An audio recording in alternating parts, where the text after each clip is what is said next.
by the trust and confidence you have once again placed in me by electing me to serve as Deputy Speaker of the 12th Parliament of Uganda. I thank you, and I thank you, honorable colleagues.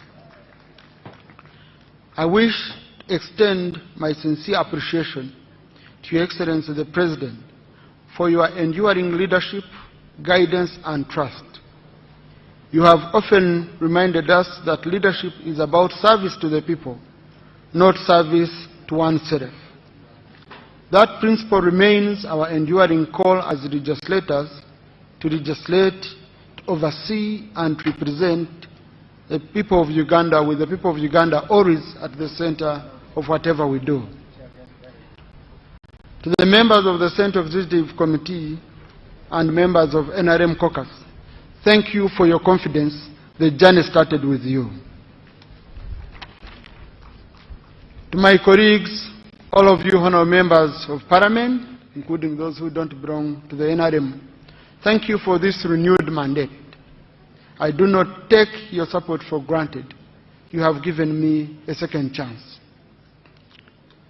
And to my other beloved family of the Patriotic League of Uganda and our dear chairman, General Muhoozi Kainerugaba, I will forever be indebted for you stood strongly by my side. I'm equally and humbly grateful to my constituents, the people of Ruhinda North, whose unwavering belief and support continue to inspire me to serve with dedication and humility. Without your support, I wouldn't be here as a Deputy Speaker. To my family, especially my dear wife, Anita Tayebwa, and our son, Timothy Rwanda Mayonza, I want to thank you for the sacrifices you've made, for your love and your steadfast support. Public service demands very much, and your social support has been my anchor in whatever I do. You give me an inspiration to work hard every day so that you can live in a better Uganda. The scripture reminds us in Thessalonians chapter 5, verse 11, give thanks in all circumstances, for this is God's will for you. Today, I give thanks to God, to all of you honorable colleagues, to His Excellency, who has trusted me and who has nurtured me, and to my party, the NRM, and to our nation for the opportunity to serve once more.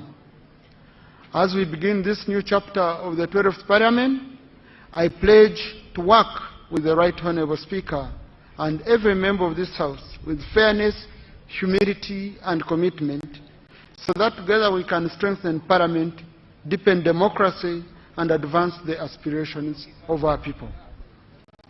As the Deputy Speaker, it is my duty to support the vision of my elder brother, Right Honourable Jacob Bosbos, the Speaker of Parliament. If I may tell you this, he has been my unofficial advisor. Now I'm going to be his quiet advisor as a deputy. I can't state my plans beyond what, Right Honourable, you have stated. In me, I promise you that you have a deputy who will not only support but also advise you whenever necessary or called upon. To my colleagues in the opposition and all of you honourable members, in all of us, if all of us have the same mission to get our people out of poverty, you will find in me a Deputy Speaker to work with. If our mission is to transform our country in a bipartisan manner, you will find me a speaker you will easily work with. Let us focus, as our President has advised us, on the issue of what is the problem of Uganda, lifting our people out of poverty. How do we do it? By working together and supporting the government in its appropriation proposals, in its legislative proposals, and then we hold them accountable through oversight. I promise, honourable colleagues, that I know all the corners of the House. I know where we need cleanup. I know where we need to maintain the status quo. And I will be sharing this information with my senior leader, the Right Honorable Bosobos, so that we can build a parliament which we are all proud of. If you move out and you say, I'm a member of the 12th parliament, everyone should be able to say, we appreciate the work you're doing. May God bless you all, and may God bless Uganda, for God and my country. Right Honorable Speaker, sir, I request you to invite His Excellency the President to make his remarks. Right Honorable Speaker.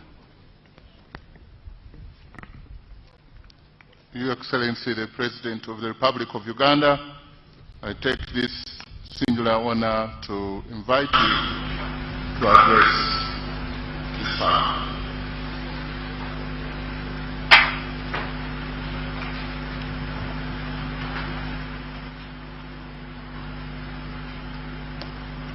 The Right Honorable Speaker of Parliament, whom the members have just elected, the Right Honorable Deputy Speaker, who has similarly been just elected, His Lordship the Chief Justice,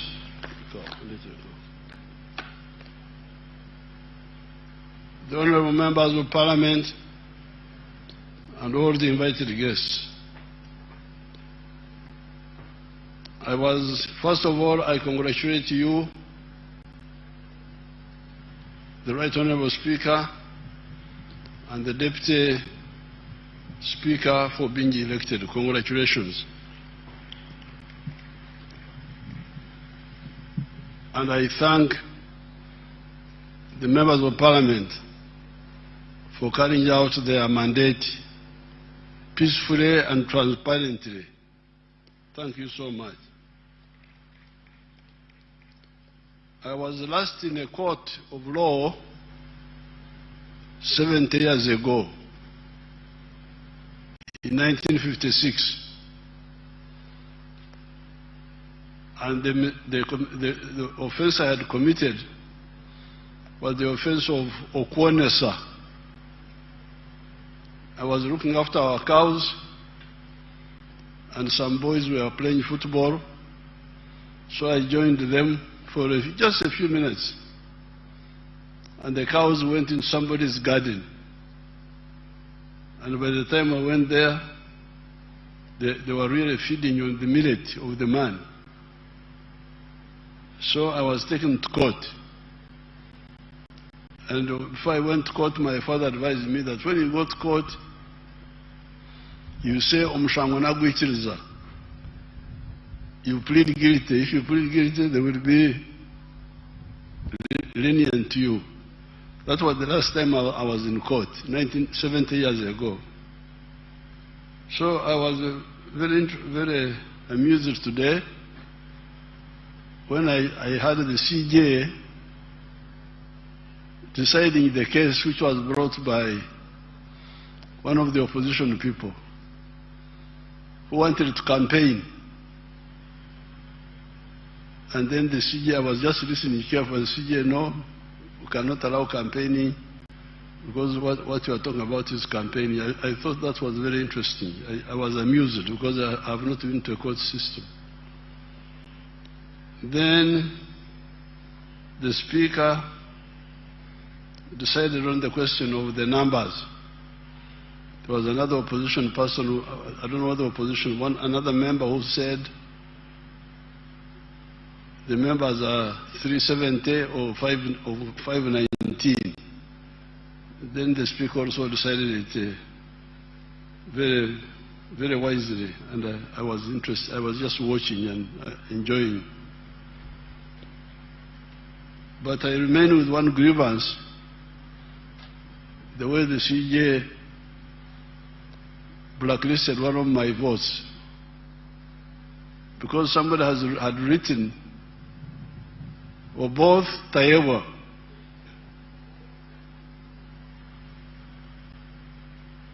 yes, Tayewa was not being voted on, but it was clear that the man wanted to vote for or both, and also Taiwan. So why declare that vote invalid? I need you to give me, because that's how I have been losing votes. If you check all these elections, you find that the spoiled votes are like 500,000, 500,000, and they are all NRM votes. Because my people, instead of marking in the box, they mark the picture of the person. So why do you say that is invalid? Because he has shown you what he wanted. So once the CJ has decided, I have nowhere to appeal. So I'm just mourning now. Now, with the NRM people, the Banyankole have a proverb. Their proverb is, "Endulie nuclear oteranche." When you are making alarm for food, you make a small one. Why? Because you want a few people to hear the alarm and come and join you. You don't want too many people to come and eat the food. But when you are making alarm for war, you make a very big one. Because you want many people to come and help you. Sometimes the NRM people do not understand the issue of broadening support. When I was sitting here listening to the results, Mr. Oboth got 441 votes. The NRM members in Parliament are 370 what? Something. 370 what? Something there. So, you can see my strategy of making a big alarm for many people to come and join. The 372 have been joined by others. That's how we got 441 for Honorable both and 457 for Taiwan. It is the NRM plus the independents plus some good opposition people.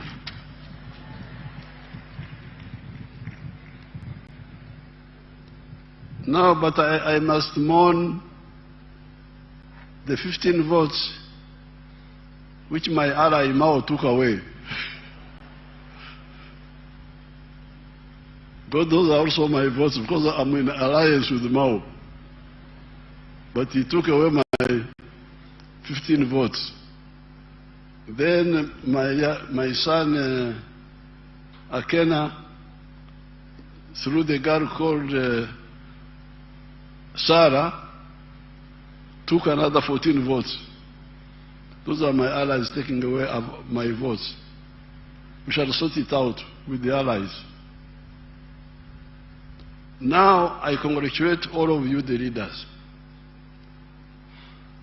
But this time, I'll have to be very clear to everybody.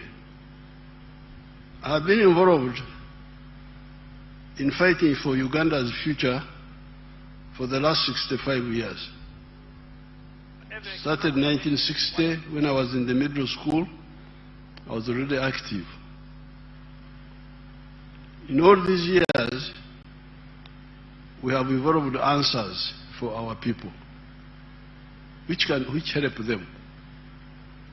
I started in the cattle corridor area, the Nyabushozi area. And if you go to the cattle corridor, those people have changed. They have gone from nomadism to settled agriculture, and they have developed a dairy industry which has given them a much better life. They have a lot of things to do. I'm still quarreling with them. They need to go from free range to growing pasture and zero grazing, because they will be much better, but they have moved all the same. After that, 1995, I moved to the rest of the country. And in the 1996 manifesto, we introduced the 4 acres model. Each of the MPs should get those 2 booklets. One booklet called From Wheels to Matafari, how in the cattle corridor we were able to help people move from grass-thatched houses to permanent buildings. And then the other booklet entitled 4 sectors and 7 activities. This was in the manifesto of 1996. This is 30 years ago. And immediately after, we introduced interest-free capital in the form of entandikwa, being given out at the sub-county level. Now, all these years, we have been introducing programs for the poor people. And those who listen do very well. Show this wonderful parliament, my friend from Karamoja, the one who benefited from the Operation Wealth Creation. Let's see that man of Karamoja. I am a model farmer in Abim district. My village here is called Arayangetoi West. Arayangetoi Parish, Abuk Town Council, Abim district, in Karamoja. The mango trees you are seeing here were given to me by the President through Operation Wealth Creation. I received 200 mango seedlings, and I planted all, and they are all doing well. Apart from this venture, I got money from PDM last year. I got 880,000. And I used 800,000 for buying 10 goats. And the goats are there. They have multiplied. They are now 16. Part of the money of PDM I used for buying cassava stems. Through that money, I've managed to plant 2 acres of cassava. They are now doing well. The first acre I intend to harvest next year in January. Then for the mangoes, you are seeing, I started harvesting last year in 2023. The first harvest, I got 6 million. That was in June. Then second harvest in November, I got another 6 million. So last year, from these mangoes, I got 12 million shillings. I've been selling to the people around. Actually, Soroti Fruit Factory has booked this mango. They want me to take these mangoes tomorrow, 2025, to the factory. Actually, I've been selling locally. I've been selling 1 at 500 shillings, 2 1,000. And people are buying. These mangoes are very good. The mangoes, trees you are seeing here, are giving me money. A lot of money. And I want to thank His Excellency, the President of the Republic of Uganda, Kaguta Museveni, for coming up with the idea of Operation Wealth Creation in the country. This is money. I am not going to suffer. My children will not suffer because of this wealth. I call it wealth now. I always harvest. I don't harvest mango. I harvest money, not mangoes. So I want to thank our president so much.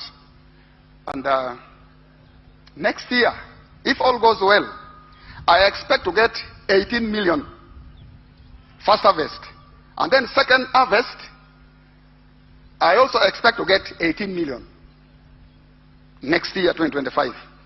So altogether, I expect to get 36 million shillings. Now, that is the testimony of somebody from Abim, more than 500 miles from here, who got materials, planting materials, and some money from two of those programs. He first got from Operation Wealth Creation, got seedlings. Now from PDM he got money for cassava and for goats. Now, where we are, after 60 years, 65 years of trying to move our people, I'm in a position to really be very rough with people who want a level of leadership but don't care about the people they lead. In the past, I've been polite. I talk as if I'm a preacher like John the Baptist. Please, please, please, please. But now, as president of Uganda and chairman of the NRM, I will be very, very, very, very rough with the people who want titles but don't want to help, who betray the people they lead. Why? Because I have already laid a trap for all of those people. I have put money through government programs by begging and begging all these big people, Parliament, what? We have got programs on the ground. As I speak now, in every parish, there is 800 million shillings low-cost capital in each parish, 800 million. 500 million new money, and 300 million which should have been returned in the third year. So there's 800 million per parish now and per ward in Uganda. So if you say you are a leader, minister, member of parliament of the NRM, the opposition, I can't control them. They can do their own things. But for the NRM ones, I really demand that you go back to these parishes and you say, where is the 800 million? It should have covered 800 families now per parish. And in the manifesto, we are going to increase the money. We are going to make it 200 million now per year instead of 100 million. So therefore, as of now, if all of you do your work, when you go back, call all those wonderful parish chiefs and demand data on what has been happening in each parish and each ward, because in the rural areas, it is the parishes, in the towns, it is the wards.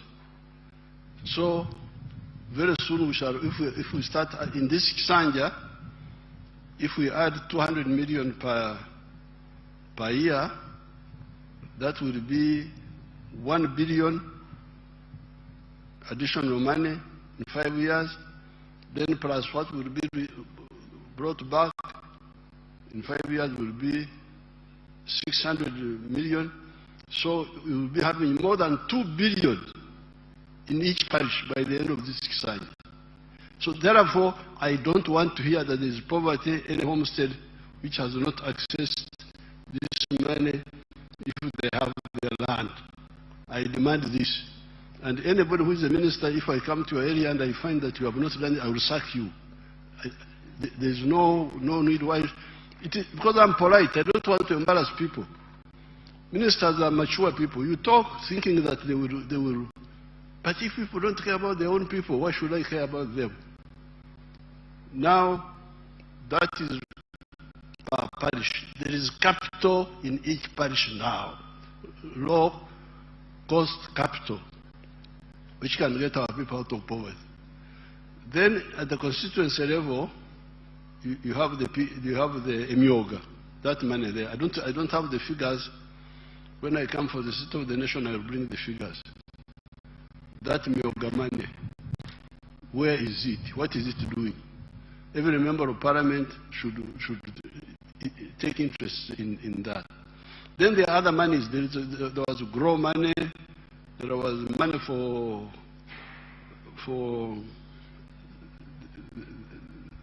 the ghetto people here in Kampala, Jinja, and other areas. This money must be used to deal with poverty and jobs, and there is also money for infrastructure. Money goes to the districts. Some of the people were arrested in many of the districts because the money for the roads was being diverted to do other things because of corruption. So therefore, I want to inform everybody that all this time I've been monitoring, and normally I don't want to embarrass people, mature people. I talk thinking that I talk and act. I don't just talk. Talk, put this money on the ground, struggle.